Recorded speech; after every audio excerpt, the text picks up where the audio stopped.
Hello, everyone. This is Jonathan Little. I'm here today with the 91st episode of Weekly Poker Hand. Today I'm going to be going over hand from a $5,000 buy-in World Series of Poker event. But first, I wanted to make sure you are all aware of my free webinar series at holdembook.com/live, holdembook.com/live. These are in conjunction with my best-selling book, Excelling at No Limit Hold'em. We have a lot of free webinars coming up in the very near future, so be sure to check it out. So in this hand, we are playing 25,000 chips deep at 75-150. A loose aggressive player raises from the hijack seat to 400, and I decided to 3-bet from the cutoff with ace-2 of clubs. I think this is a pretty standard scenario to re-raise. In position, you want to be re-raising with more than only premium hands. You'll find a lot of amateur players only re-raise with hands they think are great, and that's definitely a huge leak. You want to be re-raising with a range that makes it to where your opponent never really knows what's going on. You want to make it tough on your opponent, not easy. And the way you do that is you re-raise with a somewhat wide range. So we re-raise the ace-2 of clubs. I think calling is also fine, but I like applying pressure, especially if I have a guy who's loose and aggressive on my right, who I think will slow down if I start re-raising him a high portion of the time. You don't really want to just call a guy's raises a lot, because that makes it to where he doesn't have to fear getting re-raised too often. And that's a good thing for him. So anyway, you want to put your opponents in bad spots. That's what it amounts to. We get a pretty good flop. We have ace-2 of clubs. It comes 8 of clubs, 5 of clubs, 3 of clubs. So we have a flush. Flushes are great.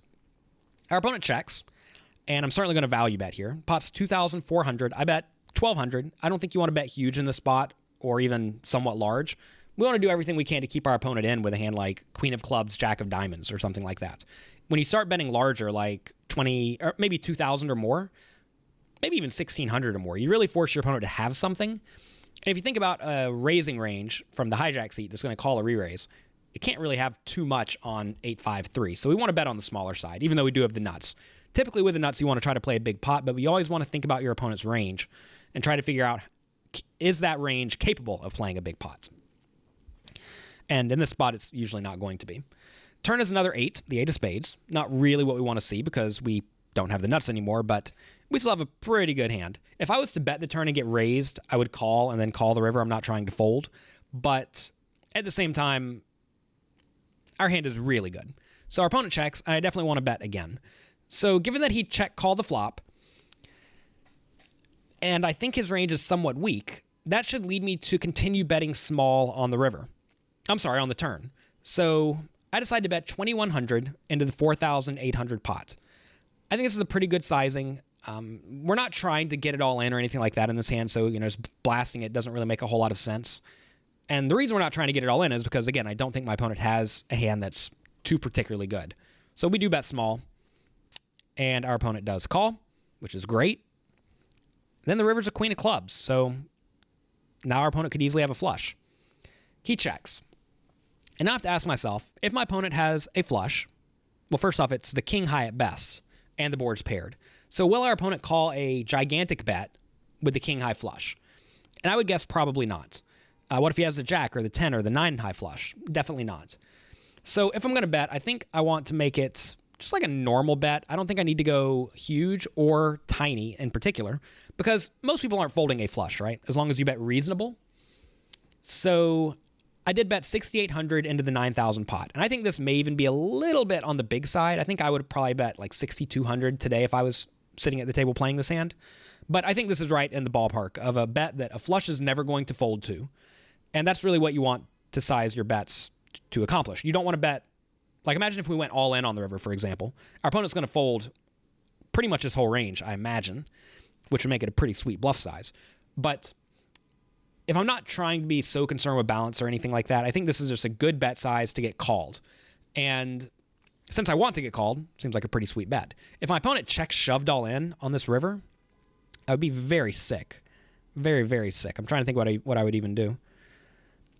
I'd probably fold, because it's so easy for me to have the ace of clubs. So if he's check shoving, he can probably beat the ace of clubs, right? Yeah, I don't know. That'd be a very nasty spot. Anyway, I bet 6,800. You find that typically you aren't put in too many check shove situations on the river. So I did do the 6,800 and my opponent called and I won, which is great. It's always good when you flop a flush and get paid, even when the board runs out, kind of bizarrely, to where you should not get paid so often. But most likely somehow I had the king of clubs, probably like king of clubs and a jack or a queen or something like that. Maybe ace king with the king of clubs. And by betting small on the flop and turn, we kept him in. And then we got a reasonable amount of value on the river. So this hand worked out incredibly well. Make sure, again, to sign up for the free webinars at hold'embook.com. We're going to be doing a webinar in the near future with Alex Fitzgerald.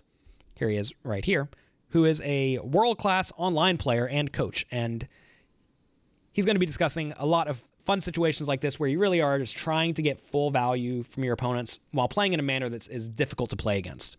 It's very important to make yourself hard to play against. And you do that by making sure your ranges are never incredibly tiny. So that's going to be it for this episode of Weekly Poker Hand. I hope you've enjoyed it. If you've enjoyed it, please tell your friends. That is by far the best thing you can do for me. And I thank you for being here, watching, or listening, wherever you are consuming this webinar. I'll talk to you next week.